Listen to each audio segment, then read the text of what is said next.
Ito yung aming bodega ng feeds. Ito yung aming production area, production building, at the same time laying house.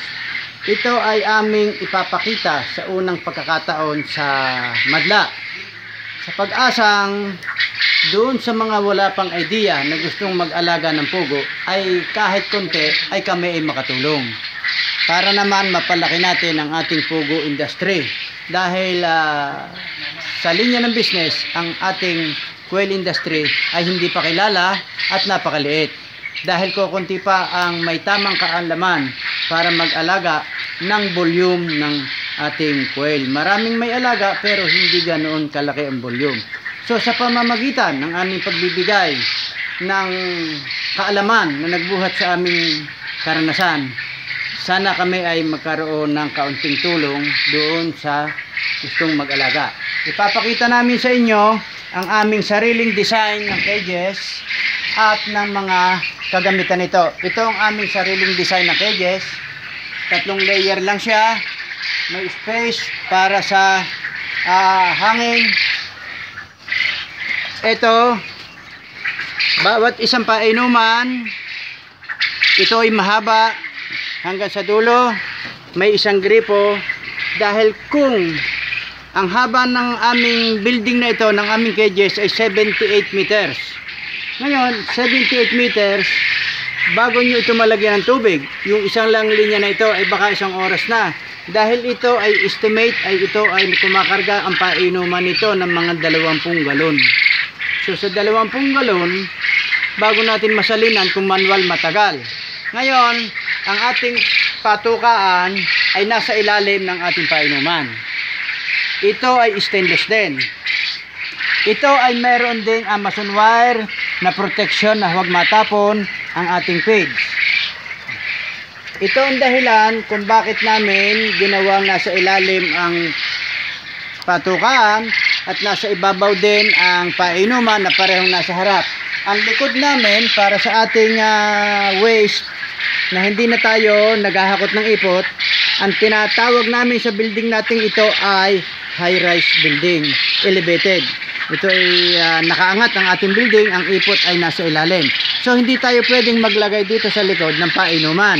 Unlike doon sa iba na cages, nasa likod ng painuman, nasa harap ng patukaan.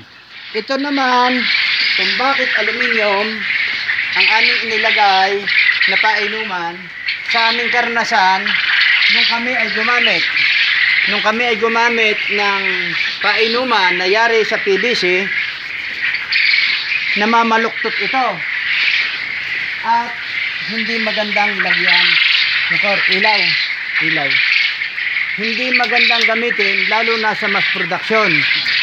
Kinakailangan talaga kapag ganitong karami na ang pugo, maganda ang sistema ng painuman. Ito naman, madali nating linisin at i-drain. Kasi sa dulo, may drain ito. Ito, nandito. Ipakita natin sa dulo ang ating drain.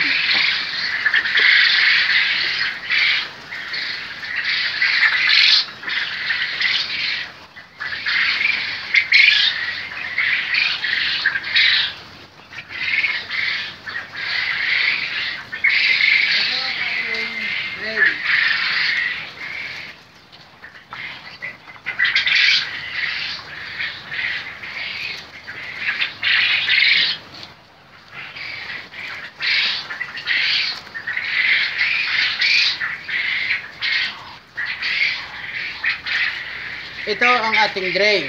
Ito ang ating drain. So kapag inalis natin to, bababa ang tubig. Pag itinakip natin, hihinto ang pagbaba ng tubig. So systematic ang ating painuman. So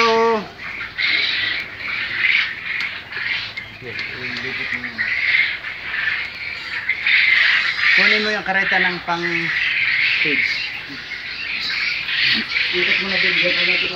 Itong at pansin ninyo ay yari sa kahoy. Ito yung aming bagong design na yari sa bakal. Parehas din pero steel na ang ginagamit natin. Ito siya ngayon. Ito yung bago natin cages. So tingnan mo sa ilalim.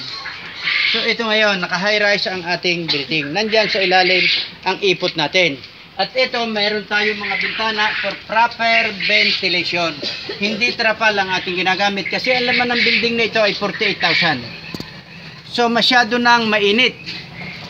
Kapag hindi maganda ang ventilasyon, masyadong ma-overheat ang ating temperature para sa ating mga pugo dahil ang pugo mismo, ang katawan nila ay nagiging heater na. So sa 48,000 na bilang, kapag hindi maganda ang ventilation, lagi silang na-overheat, masyadong sobra ang init ng temperatura sa loob ng building. So kinakailangan maganda ang ating ventilasyon. Ito naman ang aming sistema ng pagpapatuka.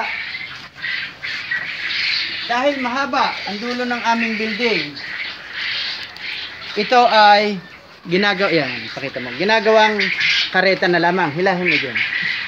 So tinutulak ng kareta, kahit babae nakakapagpatuka. So dahil mahaba, isang sako ang laman yan ng ating tumbler. Isang sako. So para kahit babae hindi nahirapang magpatuka, hindi siya nagbubuhat. So may konting sistema para gumaan ang trabaho.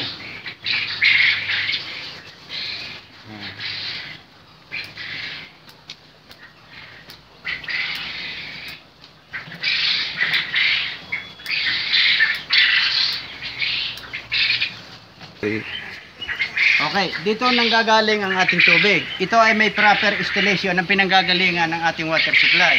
So sa ganitong karaming pugo o kalaking building, hindi man high-tech ang ating building o ang ating cages, ito ay may sistema. Napakahalaga ng estruktura at gamit sa ating puguan. Dahil dito nakasalalay kung bibigat o gagaan ang ating trabaho. Tulad ng sinabi ko, itong ating mga bagong design, itong cages na ito siguro yung ibang may puguan hindi nyo nakikita pang karaniwan. Ito po ay sarili naming design nang naaayon sa aming karanasan. Marami pong magandang design ng puguan, pero kapag sobrang mahal naman ng ating facilities, mahirap nating mapabalik ang ating puhunan. So dinesign lang namin siya na medyo may sistema na madali naman bumalik yung ating puhunan at madali ang ating maintenance. So kung makikita ninyo, ang ating pugo ay nasa taas ang painuman. Meron po silang tinutungtungan made of plywood. Hindi rin siya masyadong mahal ang kanyang costing. So ang space niya dito ay maliit lang. Kapag may namatay, madali siyang abutin. Nakakasingaw ang ipot niya saan mang side. So kung bakit kami nag-arrive sa ganitong design, sana po ay meron kaming maitulong na konting kaalaman o maibahagi sa inyo para naman sa ikaunlad ng ating industry.